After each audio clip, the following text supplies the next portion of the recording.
Hi everyone, I'm Amrita and welcome to our podcast series Early Childhood Matters. I have someone very special with me, Chittaranjan Kaul. CK, oftentimes I have friends who have kids and we engage in discussions and there's always this sort of pressure on me as a parent saying, but what about outcomes? What is he going to learn? Like, how did he score? What's dictation like in his school, right? For me, it just seems so forced at the early years, and that's scary, right? But why is it so tempting for parents, right? Is first question, and what are like the associated risks with that? Well, the temptation is clear. IIT jana hai. Or even if not that, then my child has to be bigger, better, brighter than everyone else. That because it gives me a sense High, of right. high or a sense of worth and so on and so forth. The other temptation is, and I think it's become more and more and more, we have, and again, this is a societal thing, okay? As we have convinced ourselves that we will never have enough. The need for the child to be positioned to have enough becomes greater. And so you're constantly looking for ways in which she will become equipped with stuff that will enable her to have enough. Right. Yeah? Which in itself is not a bad thing, right? But when you're like that, and then you have been fed the stories we talked about earlier, that the way to get to that, so if you want to become a business magnate, then you have to have been to a IIT or whatever. Then if you have to go to IIT, then you have to have Correct. gone to a good school, Coaching, etc., coaching and so on. If you have to do that, then you have to have studied all your foundational literacy and numeracy in early years and so on and so forth. Obviously, you want the child to learn their 1, 2, 3, 4 and ABC as early as you can. And if that is what the whole entire meaning of learning is, then the sooner they learn it, the better it is. It's given edge by simply the prevailing sentiment that it is not enough to be good, it is necessary to be best. Better. Okay, best or better. Yeah.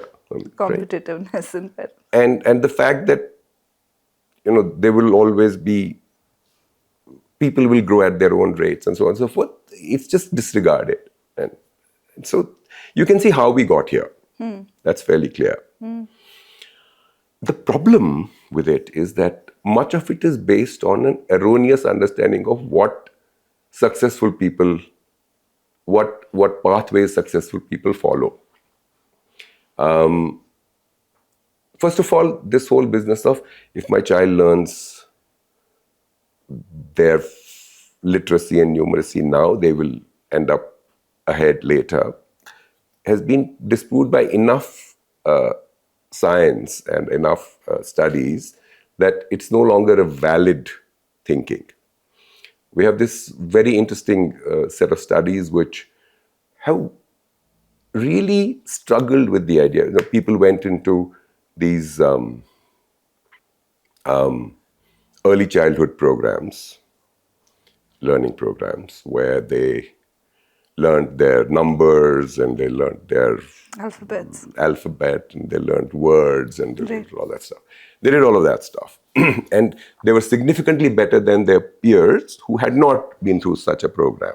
And then they went into school, and in 3 years' time, they discovered that there was no difference on all of these measures between those who had come from where they had not gone through these programs and those who had.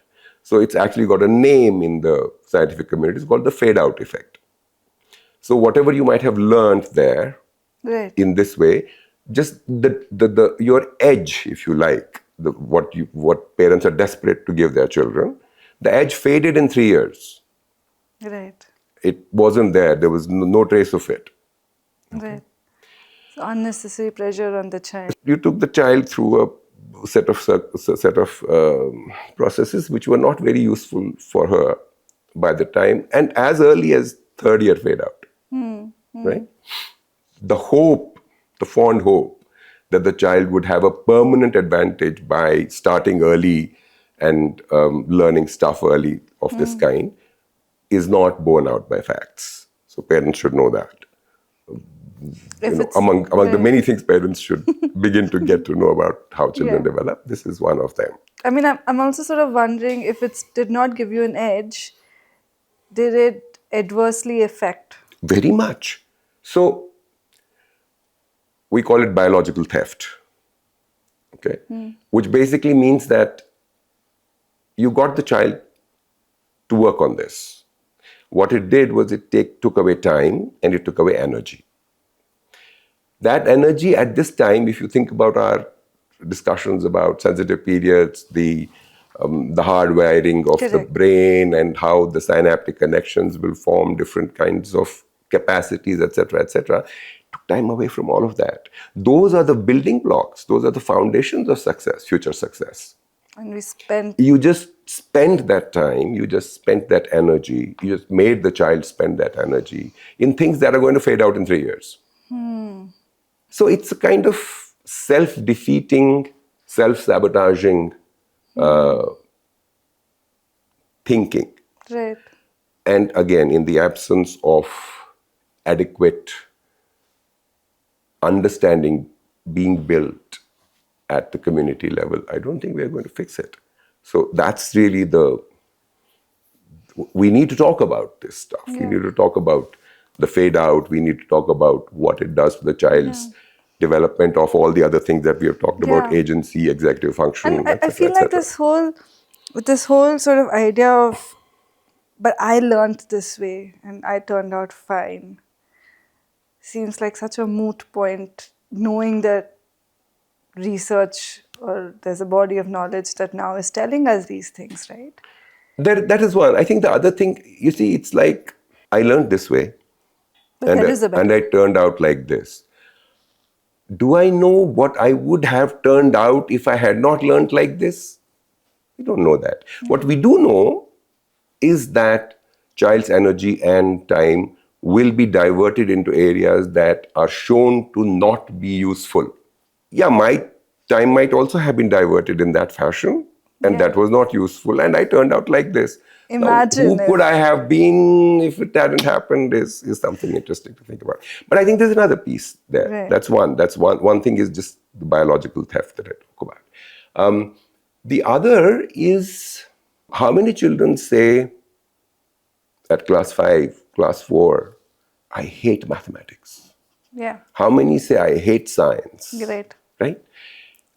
You have, at such an early age already, inculcated a sense of futility, a sense of not learning, a sense of not enjoying, a sense of burnout among children by getting them to do something that is not in tune with their natural learning propensity. Correct. If we remember what a learning machine the child is, then we wouldn't worry about it. Then we wouldn't want them to do this only because I think it will be okay. Right. As long as the evidence was not against that, I would even say, okay, maybe you think this is better, okay, let the child do it. Now there's evidence that it is not useful. Then why would you do that? Because you don't know the evidence. You think this will be okay. So we have to get evidence too. So many problems, so many issues. But what's the hope? Yeah. There is no hope, is it? No, not at all. I mean, I wouldn't be doing this work. I wouldn't be sitting here. I wouldn't be talking about all this stuff if there was no hope. I would have just retreated to the mountains would be calling. Yeah. No, there is hope. There's hope. Much like there is hope in the child's education, similarly, there is hope in the community's education.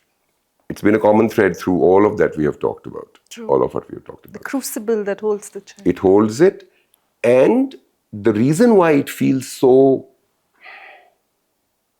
hopeless, if that's what you are feeling, is that we haven't yet put in the effort that is required for the communities at large to understand what their children need.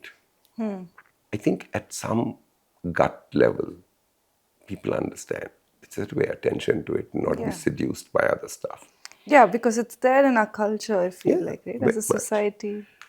We've forgotten. The truth is that if we had dysfunctional child raising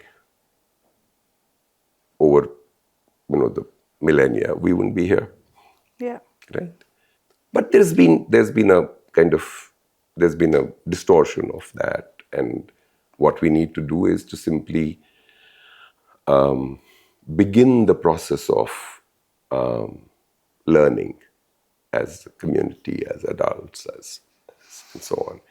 The good news is that we know so much about how children learn today, and through rigorous scientific approaches, we're not going to be groping for what we should learn. Right. The content is well understood. The means of learning, how people, especially adults, learn, are also well understood in theory at least. Correct. There's a question about how to implement those things, which we need to learn as a society. We need to learn them. But it's there, it's available. How to build the political and the social structures that will make it happen, well known. It's as simple as having parks for children in dense urban spaces, right. sidewalks, right. Playgrounds, and so on, but many other things. So it's well known. So what we need to do, it seems to me, is to acknowledge that this is a conversation to be had at large, consistently, and with a great deal of patience, because there are some deeply ingrained attitudes that we have to engage with. Correct.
Fortunately, there is enough.